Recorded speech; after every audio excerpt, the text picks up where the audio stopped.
This was a cold-blooded, calculated, and premeditated murder of a vulnerable child. You showed no remorse. No! The court therefore imposes the maximum sentence allowed by law. Order in the court. Stop resisting. Sit back. Let me go! The courtroom in Montgomery County, Virginia, was silent on the morning of February 6, 2018. Outside, snow fell gently on the steps of the courthouse. Inside, the air was thick with tension. Rows of wooden benches were packed with journalists, victim advocates, and family members. In the front row sat Tammy Weeks, a woman whose face bore the unmistakable marks of unbearable grief. Her eyes were hollow. Her cheeks were sunken. Her hands trembled as she clutched a framed photograph of a smiling 13-year-old girl with long brown hair and wide, hopeful eyes. That girl was Nicole Madison Lovell, and she had been dead for nearly 2 years. At the defense table sat David Eisenhauer, an 18-year-old college student with dark hair, blue eyes, and a face that still carried traces of boyish innocence. He wore a gray suit that hung loosely on his thin frame. His hands were folded in front of him. His head was bowed. He did not look at the gallery. He did not look at the prosecutors. He stared at the table as if he could will himself to disappear. This was the boy who had lured Nicole Lovell from her bedroom window in the middle of the night. This was the boy who had driven her to a remote hiking trail in the Jefferson National Forest. This was the boy who had stabbed her 14 times and buried her body in a shallow grave. And this was the boy who, when asked by investigators why he had done it, had replied with chilling simplicity. She was a problem that needed to be eliminated. But before we enter the courtroom, before we examine the evidence, the confessions, the legal arguments that would captivate a nation, we must first understand who Nicole Lovell was. Because this is not just a story about a cold-blooded killer. It is a story about a lonely, vulnerable girl who wanted desperately to be loved. It is a story about how that longing was exploited, manipulated, and ultimately weaponized against her. And it is a story about how a system designed to protect children failed Nicole at every turn. Nicole Madison Lovell was born on September 25, 2002, in Blacksburg, Virginia, a small college town nestled in the Blue Ridge Mountains. Blacksburg was the kind of place where everyone knew everyone else's business. It was a quiet town, dominated by Virginia Tech, one of the largest universities in the state. The campus sprawled across the center of town, its Gothic-style buildings and manicured lawns a source of pride for residents. But beneath the picturesque surface, Blacksburg had its share of darkness. Poverty, drug addiction, and domestic violence plagued the town's poorer neighborhoods. And it was in one of those neighborhoods that Nicole Lovell grew up. Nicole's early years were marked by illness and isolation. At just 5 years old, she was diagnosed with lymphoblastic lymphoma, a rare and aggressive form of cancer that attacks the lymphatic system. The diagnosis was devastating. Nicole's parents, Tammy Weeks and her then-husband, were told that Nicole had less than a 30% chance of survival. Nicole underwent months of chemotherapy and radiation. Her hair fell out. Her small body withered. She spent more time in hospitals than she did at home. But Nicole was a fighter. She endured the treatments with remarkable courage.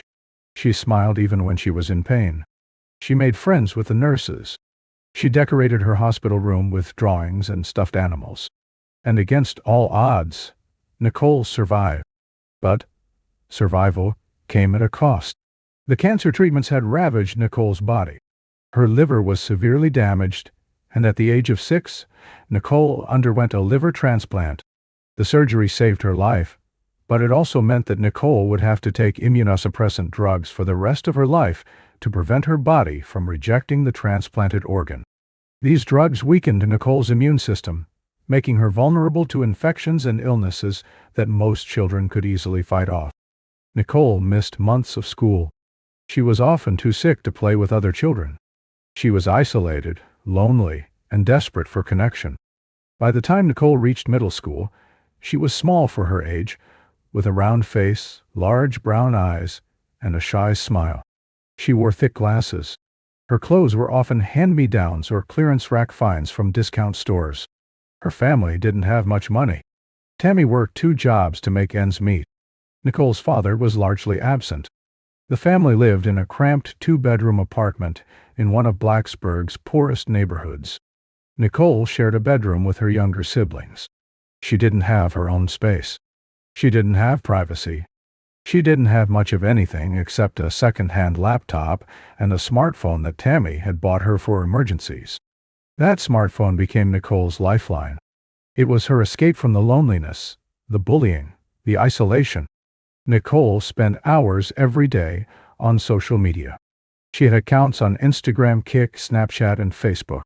She posted selfies and video. She chatted with strangers. She joined online communities for kids who had survived cancer, kids who felt like outsiders, kids who just wanted to be seen. And Nicole wanted desperately to be seen. She wanted to be told that she was pretty, that she was special, that she mattered. She wanted to be loved. But Nicole's vulnerability made her a target. She was approached by adult men who posed as teenagers. She was catfished repeatedly. She was groomed by predators who saw her desperation and exploited it. Tammy tried to monitor Nicole's online activity, but it was nearly impossible. Nicole had multiple accounts under different names. She used fake birthdays and profile pictures. She hid her phone. She deleted messages. She lied about who she was talking to. Tammy would later testify that she had no idea how deeply Nicole had been ensnared by online predators. She had no idea that one of those predators was planning to kill her daughter. In November 2015, Nicole began chatting with a boy named David on Kik, a messaging app popular with teenagers. David said he was 18. He said he was a student at Virginia Tech. He said he was on the track team. He sent Nicole photos of a handsome young man with dark hair and blue eyes. He complimented Nicole. He told her she was beautiful. He told her she deserved to be treated like a princess. Nicole was smitten. She told her friends about David. She showed them his photos. She talked about him constantly. Her friends were skeptical. They told Nicole that David sounded too good to be true. They warned her that he might be catfishing her. But Nicole insisted that David was real. She insisted that he cared about her. She insisted that he wanted to meet her in person. What Nicole didn't know was that David Eisenhauer was not interested in a relationship. He was not interested in love. He was interested in control. And he was already planning her murder. David Eisenhauer was born on April 22, 1997, in Columbia, Maryland. He was the youngest of 3 children in a devoutly Christian family. His father was a government contractor. His mother was a stay-at-home mom who homeschooled all 3 children. David was described by neighbors and family friends as polite, intelligent, and well-mannered. He was an Eagle Scout. He played the piano. He sang in the church choir. He was a star athlete in high school, specializing in track and field. He had offers from several colleges, but he chose Virginia Tech because of its strong engineering program and its proximity to home. David arrived at Virginia Tech in August 2015 as a freshman. He joined the track team. He pledged a Christian fraternity. He attended Bible study groups. He volunteered at a local homeless shelter. By all outward appearances, David was the perfect young man, a role model, a leader, a devout Christian who lived his faith. But beneath the surface, David Eisenhauer was a deeply troubled individual with a history of manipulation, deception, and inappropriate relationships with younger girls. In high school, David had been involved in at least 2 inappropriate relationships with girls under the age of 15. He had used fake online profiles to contact them.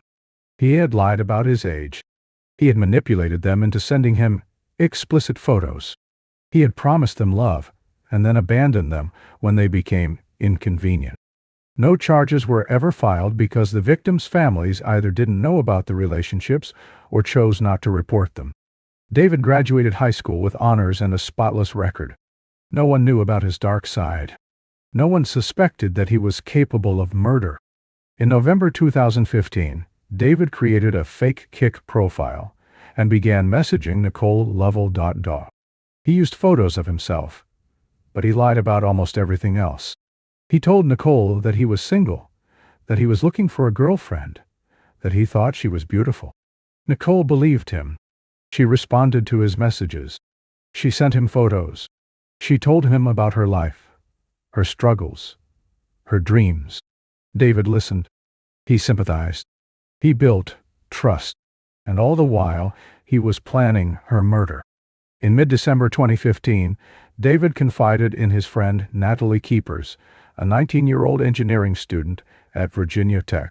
Natalie was brilliant, introverted, and obsessed with true crime. She had a 4 GPA. She was on track to graduate with honors. She had never been in trouble, but she was fascinated by violence. She spent hours watching crime documentaries, reading about serial killers, discussing forensic techniques. And when David told her about his plan to kill Nicole, she didn't report him. She didn't try to talk him out of it. She helped him. Natalie later testified that David had approached her in the library one evening and told her that he had a problem that needed to be eliminated. He said there was a girl named Nicole who was threatening to expose him. He said he needed to kill her. Natalie, instead of being horrified, was intrigued. She asked questions. She offered suggestions. She helped David plan the murder. She researched methods of killing. She discussed locations where they could dispose of the body. She even offered to help clean up the crime scene. On January 26, 2016, the plan was set. David would lure Nicole from her home in the middle of the night. He would take her to a remote hiking trail. He would kill her. Natalie would be waiting nearby with supplies. Together, they would bury her body and cover their tracks. In the days leading up to January 27, 2016, Nicole was excited. She told her friends that she was going to meet David in person. She said he was picking her up at midnight. She said they were going on a late-night adventure. Her friends warned her not to go. They told her it was dangerous. They told her she should tell her mother. But Nicole insisted. She said David was real. She said he cared about her. She said everything would be fine. On the night of January 26th, Nicole had dinner with her family. She seemed happy. She chatted with her younger siblings. She helped her mother clean up. She went to her room around 10 p.m. She told her mother she was going to bed. But she didn't sleep. She waited. She changed into her favorite outfit, a black t-shirt with the word Dreamer printed across the chest, black leggings and white sneakers. She grabbed a small backpack. She packed a flashlight, her phone, and a bottle of water. And at 12:30 a.m., she climbed out of her bedroom window and disappeared into the night. The night was bitterly cold. The temperature had dropped to just below freezing. The streets of Blacksburg were empty and silent. Most residents were asleep, their homes dark and locked. But Nicole Lovell was wide awake. Her heart pounded with excitement and nervousness as she climbed out of her bedroom window. The window was on the first floor of a small 2-story house on Kirkwood Drive. It faced the backyard, which was overgrown with weeds and littered with broken toys. Nicole had climbed out of this window before. Late-night walks to clear her head. Secret meetings with friends. But this time felt different. This time, she was meeting someone she believed cared about her. Someone who saw her as more than a sick kid, more than a victim, more than an outcast. She believed she was meeting David, the boy who had spent weeks building her trust, telling her she was beautiful, promising her a future. She had no idea she was walking into a trap. Nicole pushed the window open slowly, careful not to wake her mother or siblings. The hinges creaked. She froze, listening. Silence. She exhaled, grabbed her small black backpack, and swung her legs over the sill. The ground was cold and damp beneath her sneakers. The January air bit at her face. She pulled her hoodie tighter and looked around. The neighborhood was dark and quiet. Street lamps cast long shadows across empty driveways. She pulled out her phone and checked the time. 12:31 a.m. David had told her to meet him at the corner of Kirkwood and Price's Fork Road. It was a 10-minute walk. Nicole's heart raced with excitement. She was finally going to meet him. She was finally going to be seen. She walked quickly, her breath visible in the cold air. She passed darkened houses, parked cars, a dog barking in the distance. She reached the corner at 12:41 a.m. A silver Lexus was idling at the curb. The driver's side window rolled down. David Eisenhauer leaned out, smiling. He looked just like his photos. Handsome, with dark hair, blue eyes, and a chiseled jawline. "Hey," he said softly. "Get in." Nicole hesitated for just a second. This was real. He was real. She opened the passenger door and climbed in. The interior smelled like cologne and fast food. David glanced at her, then shifted the car into drive. "You ready?" he asked. Nicole nodded, smiling nervously. She had no idea where they were going. She had no idea that Natalie Keepers was following behind them in a separate car. She had no idea that in less than 2 hours, she would be dead. David drove south on Price's Fork Road, then turned onto Route 460. He chatted casually with Nicole. He asked about her family, her school, her hobbies. He complimented her outfit. He told her she looked pretty. Nicole relaxed. She laughed at his jokes. She told him about her favorite TV shows, her dreams of becoming a veterinarian, her love of animals. David nodded and smiled, playing the role of the caring boyfriend. But inside, he was counting down the minutes. Behind them, Natalie Keepers followed in her silver Toyota. She kept a safe distance, her hands gripping the steering wheel. She had a shovel in her trunk. She had cleaning supplies, garbage bags, and a change of clothes. She had spent the previous evening researching how to dispose of a body. She had Googled how to hide a corpse, best places to bury a body, and how long does it take for a body to decompose. She was excited. This was the most thrilling thing she had ever done. This was her chance to be part of something dark, something dangerous, something real. David turned onto a narrow gravel road that led into the Jefferson National Forest, a vast expanse of wilderness that stretched across the Virginia-North Carolina border. The road was unmarked. There were no street lamps, no houses, no signs of civilization. Nicole looked out the window, her excitement fading into confusion. "Where are we going?" she asked. David smiled. "It's a surprise," he said. "There's a really cool spot up here. I want to show you." Nicole nodded, but her instincts were screaming. Something felt wrong. The road was too dark. They were too far from town. She reached for her phone, but David had already planned for that. "No signal out here," he said casually. "Don't worry. We'll only be a few minutes." They drove deeper into the forest. The gravel road turned into a dirt path. Tree branches scraped against the sides of the car. Finally, David stopped in a small clearing. He turned off the engine. The silence was deafening. Nicole's heart pounded. "What is this place?" she asked, her voice trembling. David didn't answer. He reached under his seat and pulled out a folding knife. Nicole saw the knife and screamed. She reached for the door handle, but David was faster. He lunged across the center console and grabbed her by the hair, slamming her head against the dashboard. Nicole's glasses flew off. Blood poured from her nose. She tried to fight back, clawing at his face, but David was stronger. He dragged her out of the car and threw her onto the ground. Nicole scrambled to her feet and ran. She made it 20 feet before David tackled her. She hit the ground hard, the wind knocked out of her lungs. She gasped for air. She tried to scream, but David's hand was over her mouth. "Shut up," he hissed. "Shut up, or I'll make this worse." Nicole's body went limp. She was in shock. She couldn't process what was happening. This was David, the boy who had called her beautiful, the boy who had promised to take care of her. Tears streamed down her face. "Please," she whispered. "Please don't hurt me." David didn't respond. He raised the knife and plunged it into her throat. Nicole choked. Blood bubbled from her mouth. She tried to scream, but only a wet gurgling sound came out. David stabbed her again, and again, and again, 14 times in total. He stabbed her in the neck, the chest, the stomach, the back. He stabbed her until she stopped moving, until her eyes went blank, until the only sound in the forest was his own heavy breathing. Natalie Keepers pulled up behind David's car at 1:47 a.m. She got out slowly, her face pale. She walked over to where David was standing. She looked down at Nicole's body. Blood pooled around her head. Her eyes were open, staring at nothing.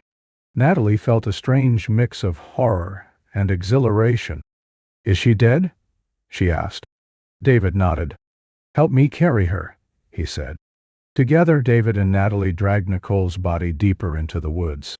They found a shallow ravine about a quarter mile from the clearing. David had brought a shovel. He began digging. Natalie stood watch, holding a flashlight. It took them 40 minutes to dig a hole deep enough.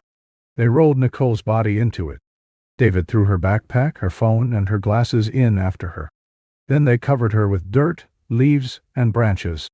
They stomped on the ground to pack it down. They tried to make it look natural, like nothing had been disturbed. But it was sloppy. The grave was shallow. Animals would find it. Rain would erode it. It was only a matter of time before someone discovered her. David and Natalie drove back to Blacksburg in silence. They stopped at a gas station just outside of town. Natalie went inside and bought cleaning supplies, trash bags, and air fresheners. They drove to a car wash and cleaned David's Lexus. They wiped down every surface. They vacuumed the interior. They scrubbed the seats.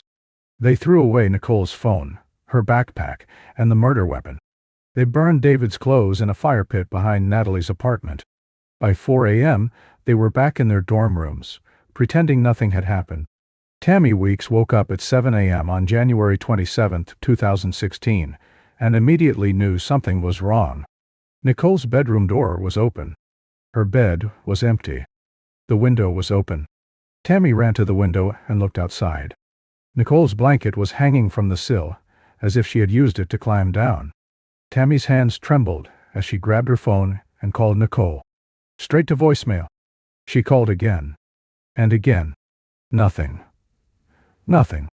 Tammy ran through the house, screaming Nicole's name. Her other children woke up, confused and scared. Tammy called Nicole's friends. No one had seen her. She called the school. Nicole hadn't shown up. At 8:15 a.m., Tammy called 911. The operator told her to stay calm, that Nicole had probably just run away, that teenagers do this all the time. But Tammy knew better. Nicole was sick.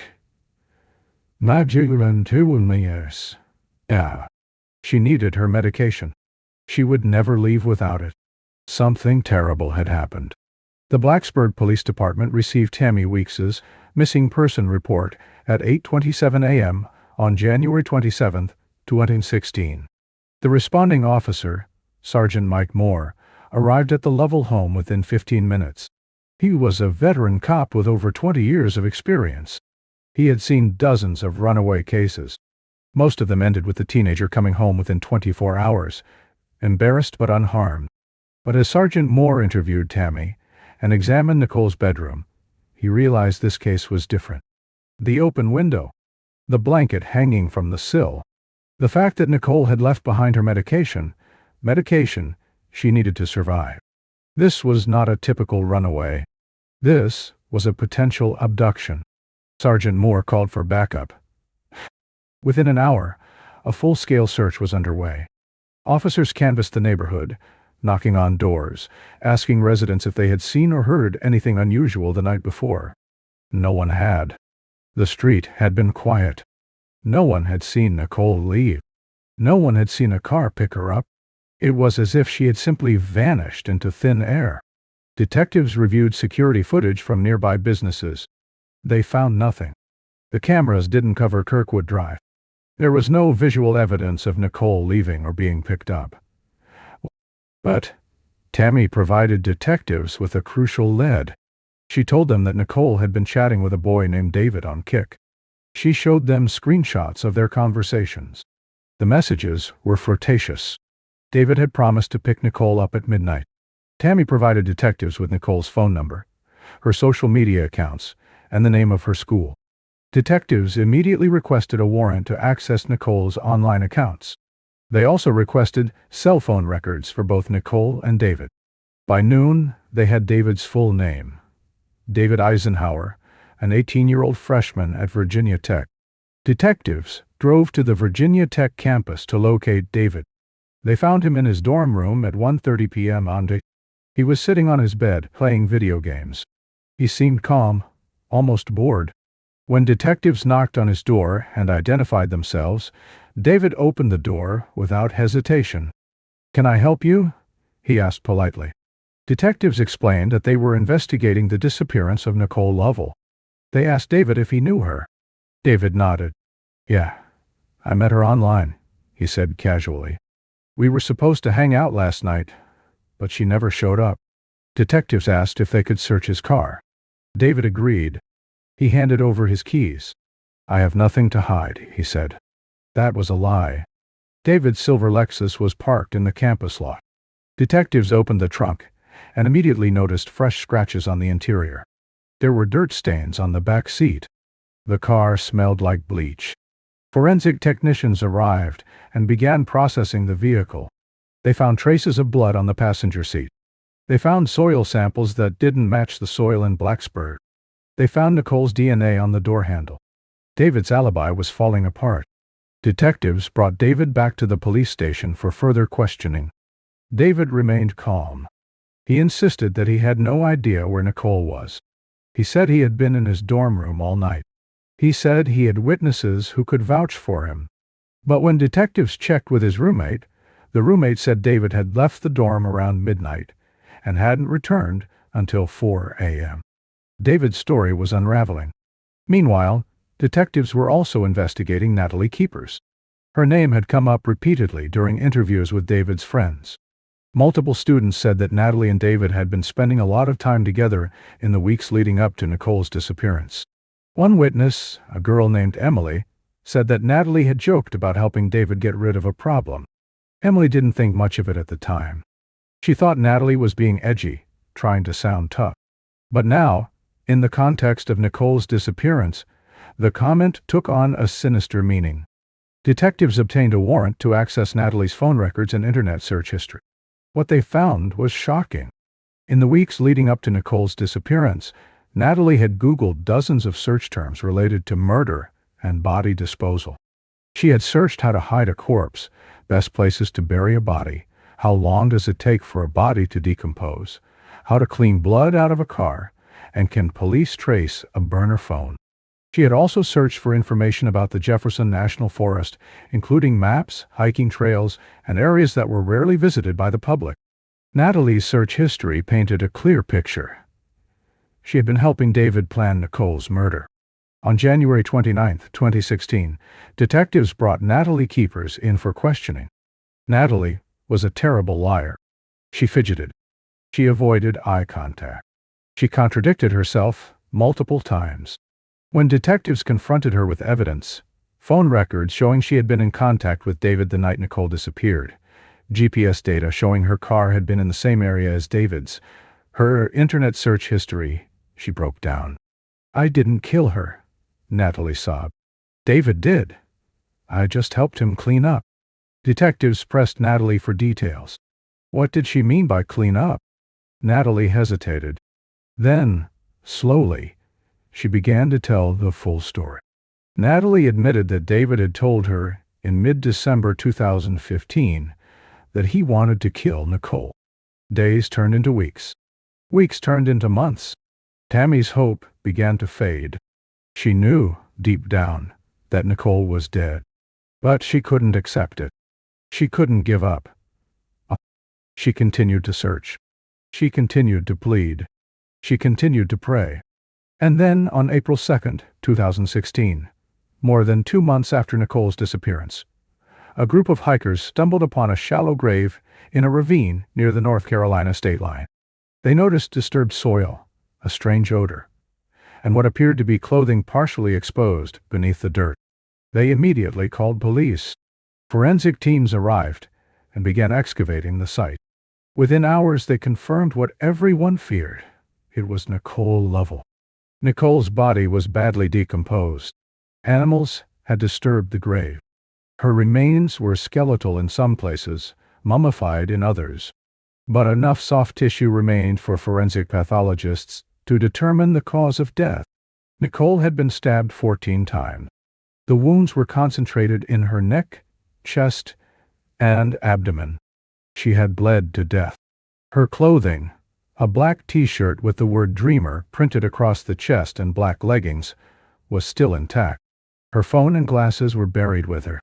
Investigators also found traces of David Eisenhower's DNA on her clothing and under her fingernails. Nicole had fought back.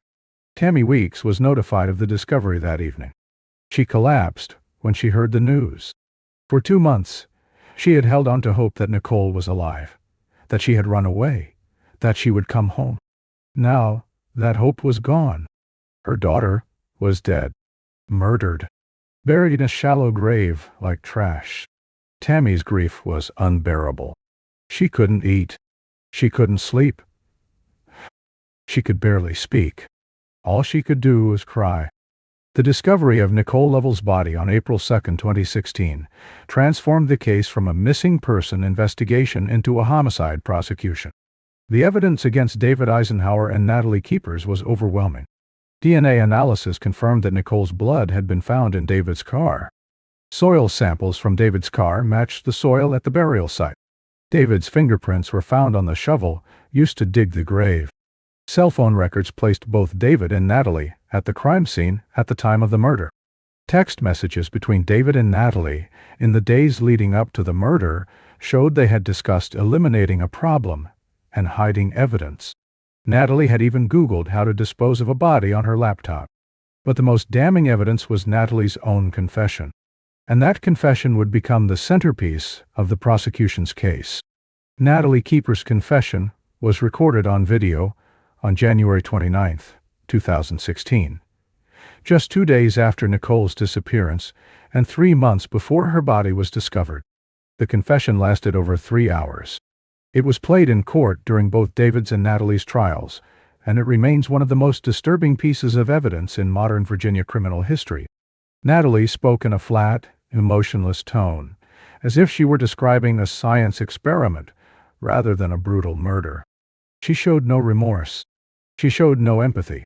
She simply recounted the facts, step by step, detail by detail, as if she were reading from a script. Natalie began by explaining how David had first approached her about killing Nicole in mid-December 2015. They were sitting in the Virginia Tech Library, studying for final exams. David leaned over and whispered, "I have a problem that needs to be taken care of." Natalie asked what he meant. David explained that there was a girl named Nicole who was threatening to expose him. He didn't elaborate on what exactly Nicole was threatening to expose, whether it was his catfishing, an inappropriate relationship, or something else. But he made it clear that Nicole was a threat. "She knows too much," David said. "She could ruin my life. I need to get rid of her." Natalie later testified that she didn't take David seriously at first. She thought he was venting, blowing off steam. But then David kept bringing it up. He asked Natalie if she knew how to kill someone without getting caught. He asked if she knew where they could hide a body. He asked if she would help him. And instead of reporting him to the police, instead of telling a professor or a counselor or her parents, Natalie said yes. Natalie explained to detectives that she agreed to help David because she was curious. She said she had always been fascinated by true crime. She watched crime documentaries obsessively. She read books about serial killers. She followed murder trials online. She had studied forensic science in high school. She understood DNA evidence, trace evidence, blood spatter, patterns. She knew how crimes were solved. And she wanted to know if she could commit the perfect crime. "I wanted to see if I could do it," Natalie told detectives. "I wanted to see if I was smart enough to get away with it." She paused, then added, "I thought it would be exciting." Natalie described in chilling detail how she and David had planned the murder over the course of several weeks. They discussed different methods of killing. They considered poisoning, but decided it was too slow and too traceable. They considered strangulation, but worried that it would leave too much physical evidence. They considered drowning, but didn't know how they would explain Nicole's body being found in water. Ultimately, they decided on stabbing. "It's quick and efficient," Natalie said matter-of-factly. "And if you do it right, the person dies fast." Natalie said she had researched knife wounds online. She had studied anatomy diagrams to identify the most vulnerable areas of the human body. She had learned the carotid artery, the jugular vein, and the femoral artery were the best targets. She had shared this information with David. "I told him where to stab her," Natalie said. "I told him how deep to go. I told him how many times he would need to stab her to make sure she died."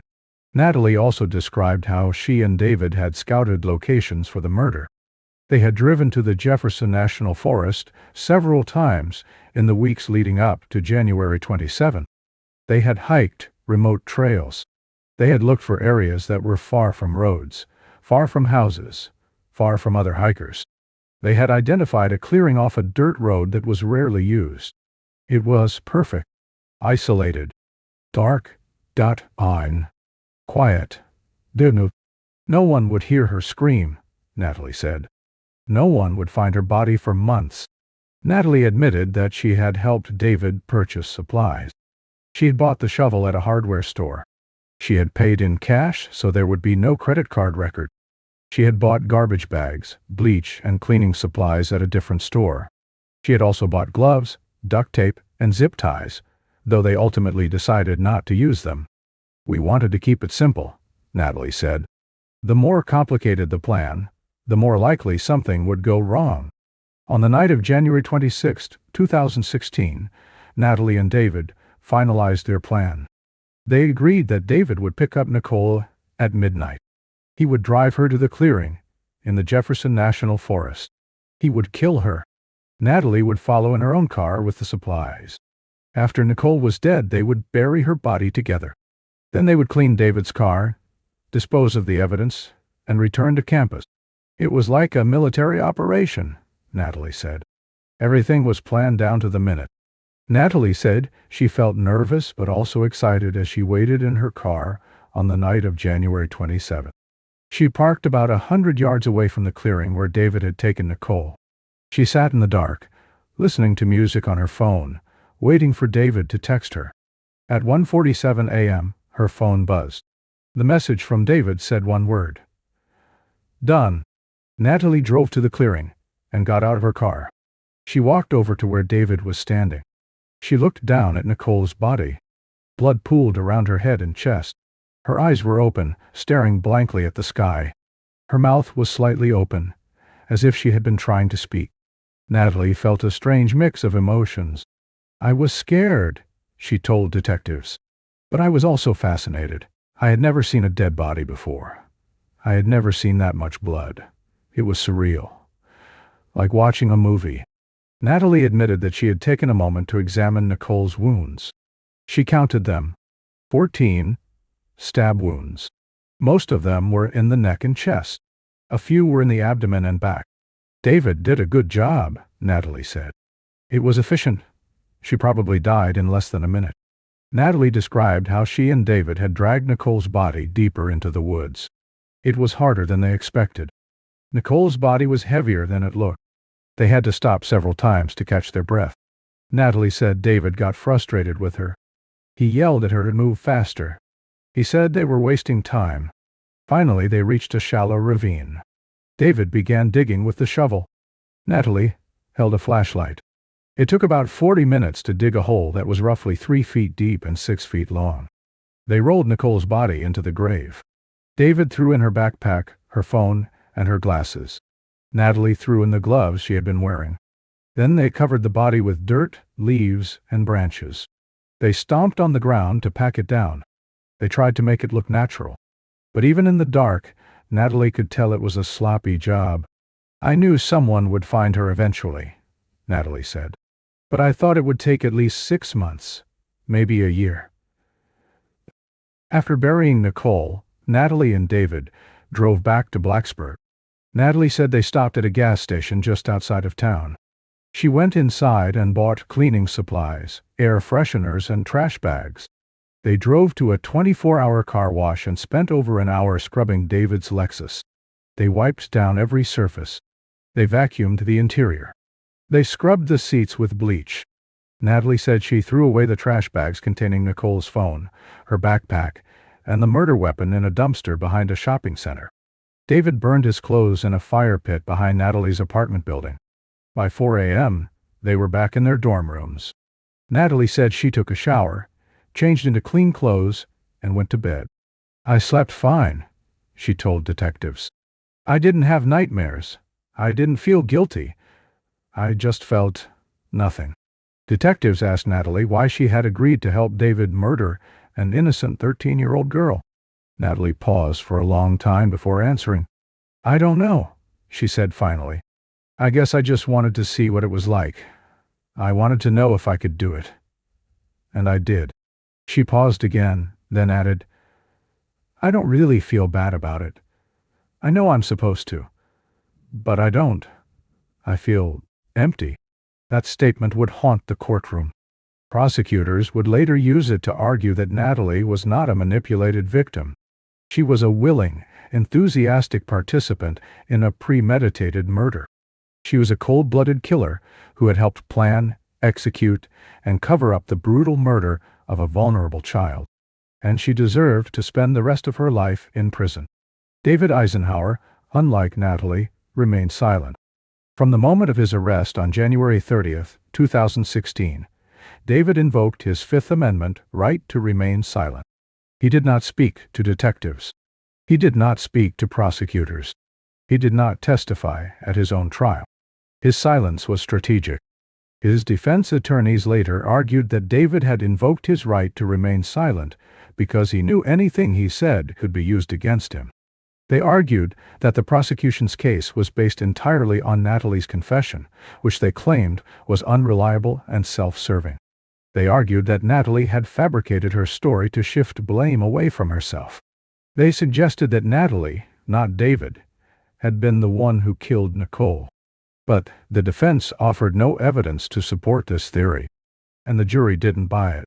Nearly 2 years after Nicole Lovell's murder, David Eisenhower's trial began on February 6, 2018, in Montgomery County Circuit Court. Away.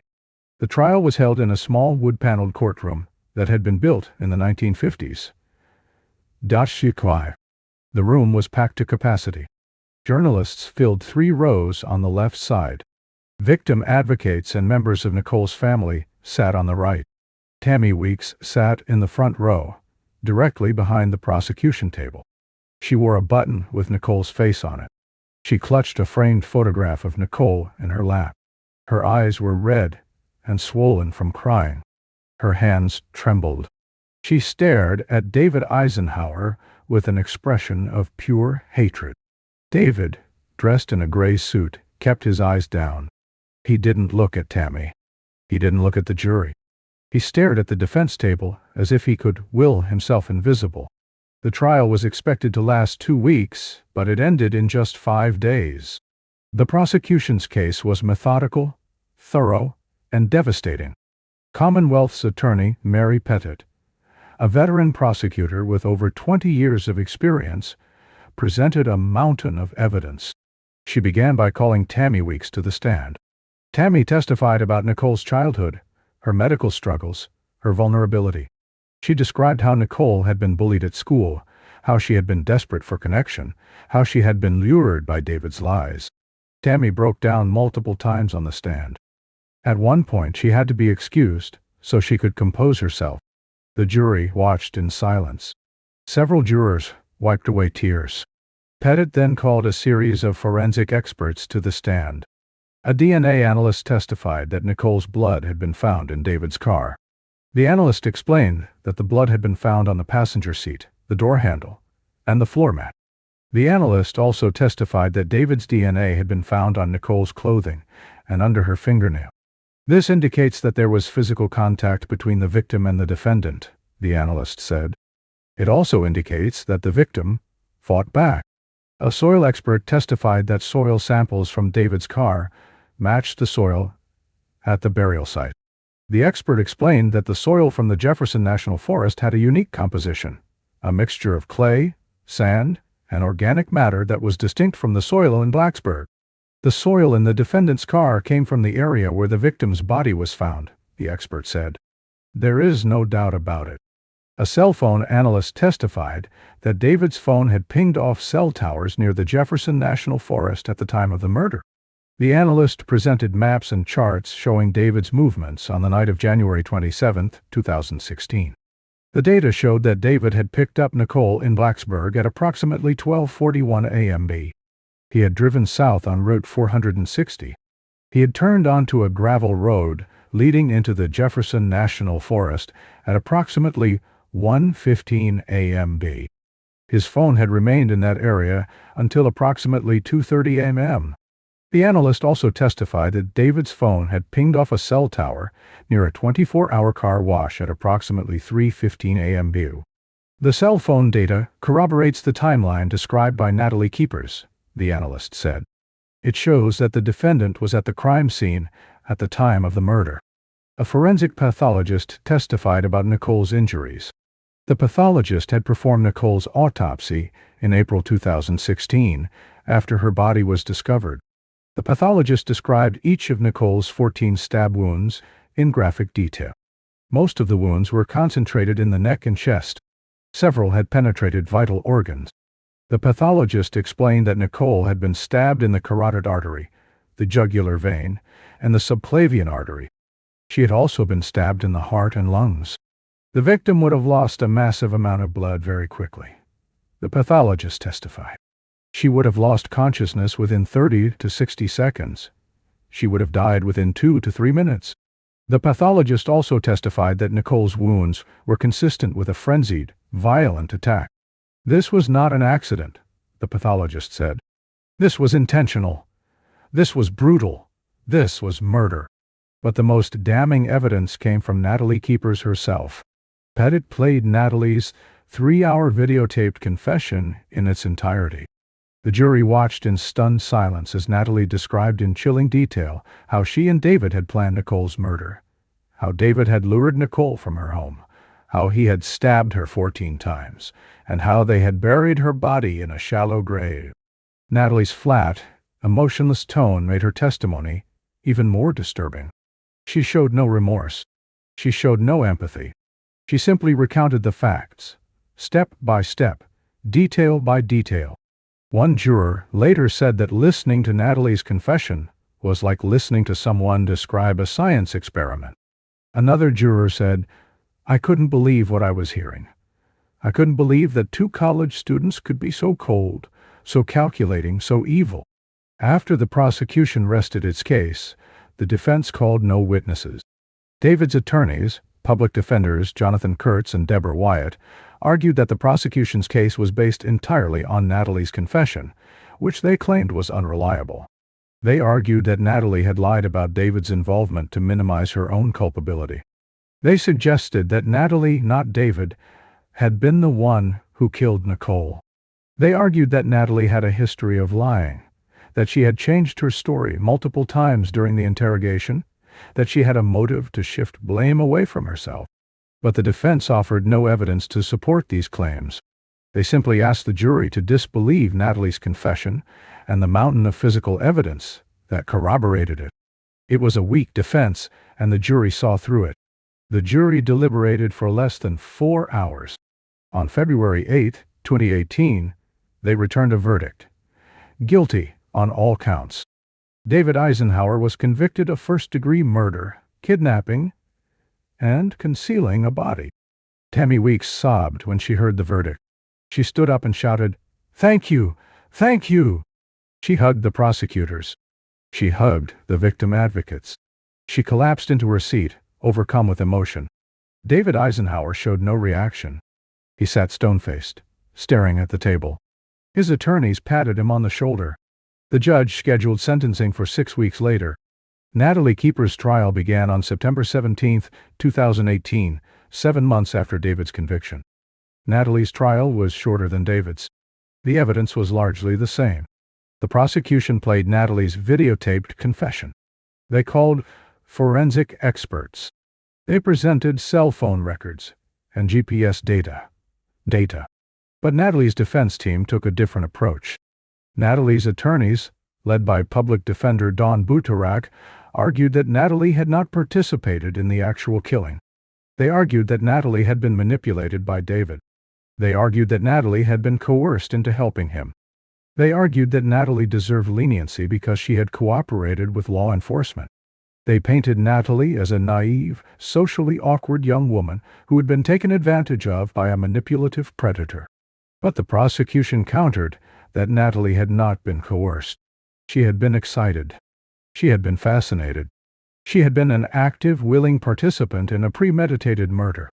Pettit replayed portions of Natalie's confession where Natalie described her fascination with crime, her research into methods of killing, her statement that she wanted to see what it would be like to be part of a murder. Pettit argued that Natalie was not a victim. She was a perpetrator. She was a cold-blooded accomplice who had helped plan, execute, and cover up the brutal murder of a vulnerable child. Natalie Keepers is not a passive bystander, Pettit told the jury. She is a killer, and she deserves to be held accountable. The jury agreed. On September 23, 2018, Natalie Keepers was convicted of being an accessory before the fact to first-degree murder and concealing a body. She was acquitted of first-degree murder, but the accessory conviction carried a potential sentence of up to 40 years in prison. Natalie showed no emotion when the verdict was read. She stared straight ahead, her face blank. Her mother, sitting in the gallery, sobbed into her hands. Tammy Weeks, who had attended every day of Natalie's trial, stood up and shouted, "Justice! Finally, justice for Nicole!" The sentencing hearings for David Eisenhauer and Natalie Keepers were among the most emotionally charged moments in Virginia courtroom history. Both hearings gave Nicole's family and friends an opportunity to speak directly to the killers, to tell them how Nicole's murder had destroyed their lives, to demand justice. And both hearings ended with sentences that ensured David and Natalie would spend decades behind bars. David Eisenhower's sentencing hearing was held on March 22, 2018, 6 weeks after his conviction. The courtroom was once again packed to capacity.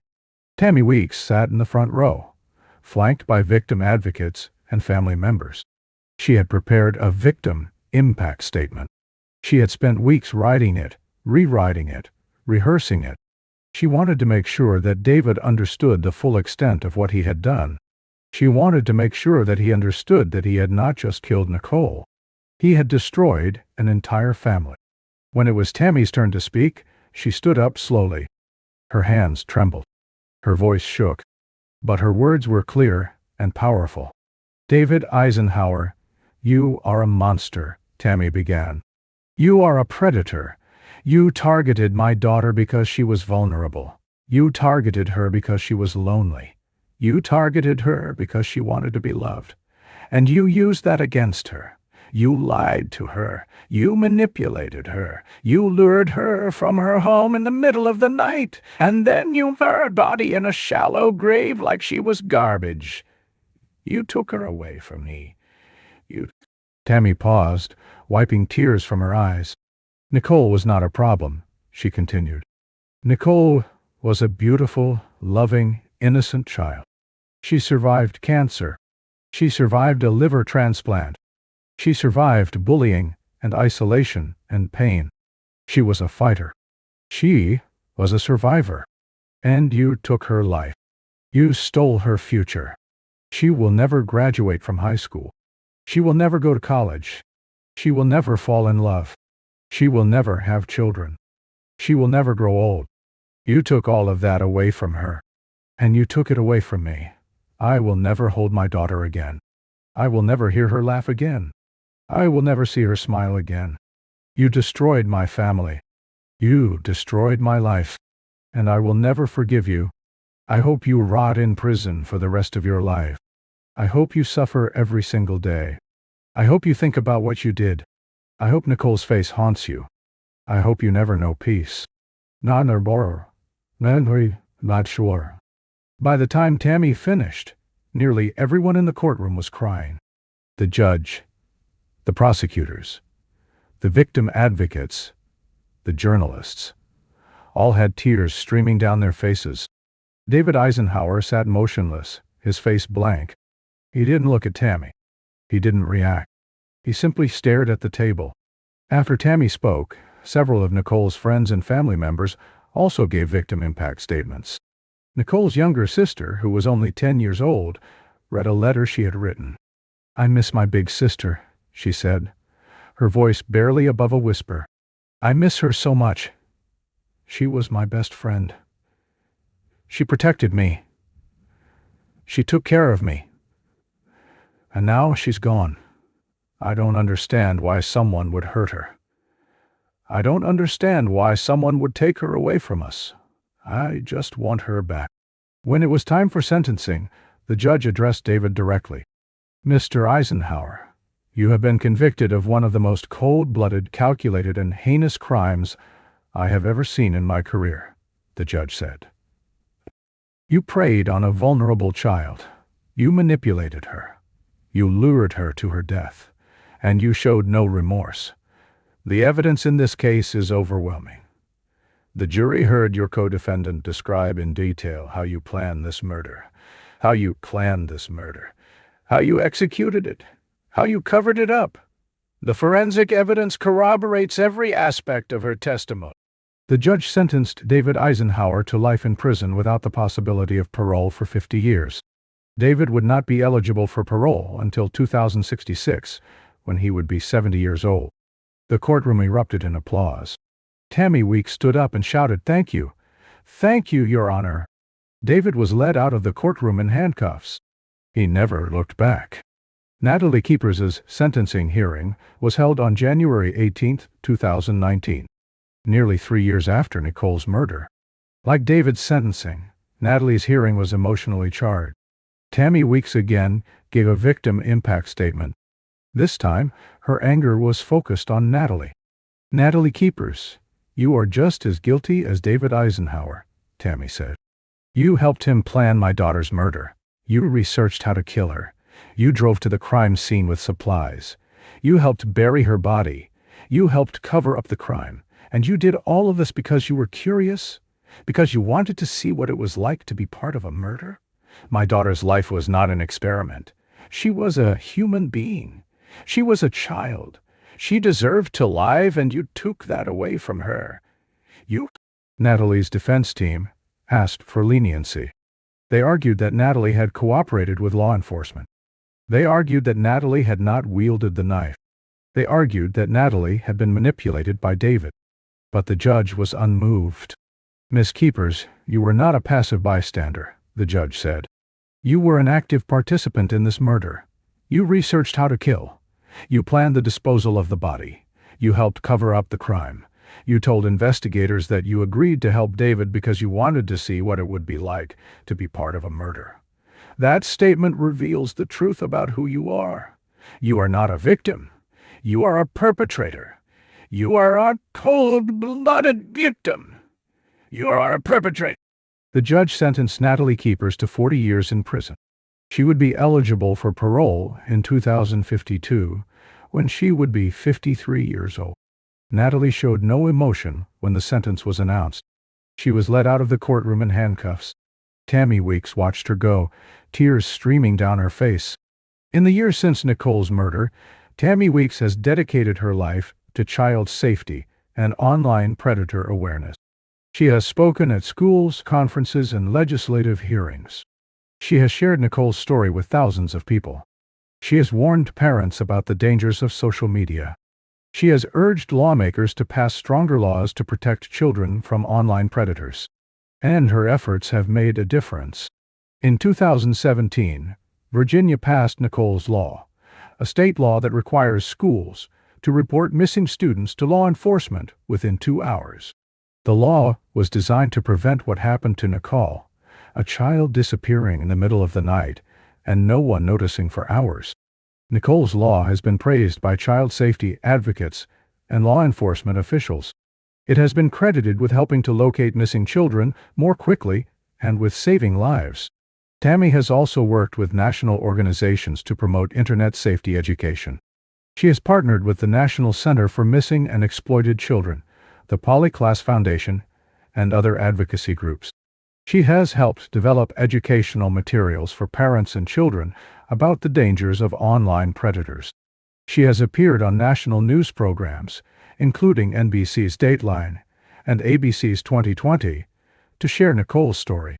And she has created a foundation in Nicole's name that provides scholarships to students who have survived serious illnesses and who want to pursue careers in medicine or veterinary science, Nicole's dream. David Eisenhauer is currently incarcerated at Red Onion State Prison in Virginia, a maximum security facility located in the remote Appalachian Mountains.